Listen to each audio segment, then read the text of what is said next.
السلام علیکم، welcome to my YouTube channel.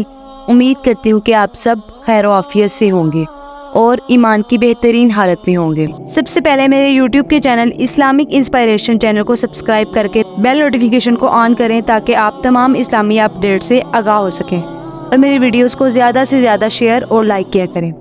آج کی اس ویڈیو میں ہم بات کریں گے کہ ہمیں دعا کس سے اور کیسے کرنی چاہیے۔ سب سے پہلے دعا ایک عربی اصطلاح ہے جس کا مطلب کسی چیز کے لیے خلوص یا عاجزی سے مانگنا ہے۔ مسلمانوں کے لیے یہ ایک عبادت ہے جس میں اب اللہ سے اس کی بخشش اور رحمت کے لیے دعا گو ہے۔ دعا اللہ کے ساتھ بات چیت کرنے کا ایک طریقہ ہے، یعنی رہنمائی، معافی یا مدد طلب کرنا ہے۔ دعا کسی بھی وقت، کسی بھی جگہ اور کسی بھی زبان میں ادا کی جا سکتی ہے۔ دعا 3 طریقوں سے کی جا سکتی ہے۔ نمبر 1، اللہ تعالیٰ سے عبادت کے طور پر دعا کرنا۔ نمبر 2، اللہ سے عبادت کے طور پر دعا کرنا۔ اور نمبر 3، اللہ تعالیٰ سے شکرانے کی دعا، یعنی اللہ سے شکر کے طور پر دعا کرنا۔ دعا کے بارے میں قرآن مجید میں اللہ تعالیٰ کا ارشاد ہے۔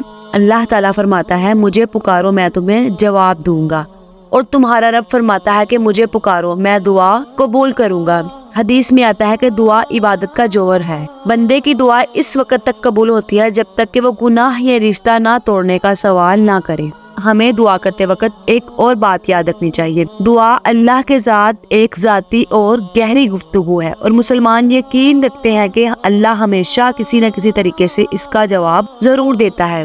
دعا کی بنیاد خاص طور پر ایمان ہے۔ ہمارا خالق ہمارا ہر لفظ سنتا ہے، ہماری ہر سوچ اور ہر عمل کو جانتا ہے جسے ہم نے نافذ کیا ہے، یہاں تک کہ اگر ہم الفاظ کا اظہار نہیں کر سکتے لیکن ہمارا دل ظاہر کرے گا کہ ہم کیا کہنا چاہتے ہیں۔ حضرت عمر بن خطاب سے روایت ہے کہ رسول اللہ صلی اللہ علیہ وآلہ وسلم کے قریبی صحابی میں سے ایک تھے۔ انہوں نے فرمایا، مجھے اس بات کی فکر نہیں کہ میری دعا قبول ہوگی یا نہیں۔ جواب دیا، بلکہ مجھے تو اس بات کی فکر ہے میں دعا کر سکوں گا یا نہیں۔ تو اگر مجھے اللہ کی طرف سے ہدایت مل گئی تو میں جانتا ہوں کہ اس کے ساتھ ہی جواب آئے گا، یعنی اگر اللہ کی طرف سے ہدایت ہوگی تو ہم دعا کر سکیں گے، ورنہ ہم دعا نہیں کر سکیں گے۔ ہمارے پیارے نبی کریم صلی اللہ علیہ وآلہ وسلم نے ہمیں یہ بھی ہدایت کی کہ اپنی دعا اللہ کی حمد کے ساتھ شروع کرے اور مجھ پر درود بھیجے۔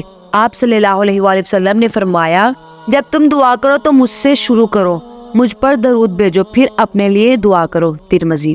دعا کے اول اور آخر میں درود پاک پڑھنے کا خاص خیال رکھنا چاہیے، اس سے دعا جلدی قبول ہوتی ہے، اور جو دعا درود شریف سے محروم ہو، یعنی جس دعا کے اول اور آخر میں درود پاک نہ پڑھا جائے، وہ آسمان اور زمین کے درمیان ہی رہ جاتی ہے۔ ہم دعا کو اپنی زندگی کا ایک لازمی حصہ بنا سکتے ہیں، جیسا کہ ہم ہر نماز کے بعد اللہ سے دعا کر سکتے ہیں۔ نماز کے بعد دعا کرنا فرض نہیں ہے، لیکن ایسا کرنے میں بہت اجر و ثواب ہے اور اس میں بہت فضیلتیں ہیں۔ اسی طرح رسول اللہ صلی اللہ علیہ وآلہ وسلم نے فرمایا، بہترین دعا وہ ہے جو فرض نمازوں کے بعد کی جائے۔ ترمذی۔ نبی کریم صلی اللہ علیہ وآلہ وسلم نے فرمایا، طہارت کی حالت میں دعا کرو اور نجاست کی حالت میں دعا نہ کرو۔ ابو داؤد۔ اللہ سے دعا کرتے وقت ہم یہ بھی تسلیم کرتے ہیں کہ نتیجہ ہمیشہ ہم پر ظاہر نہیں ہو سکتا۔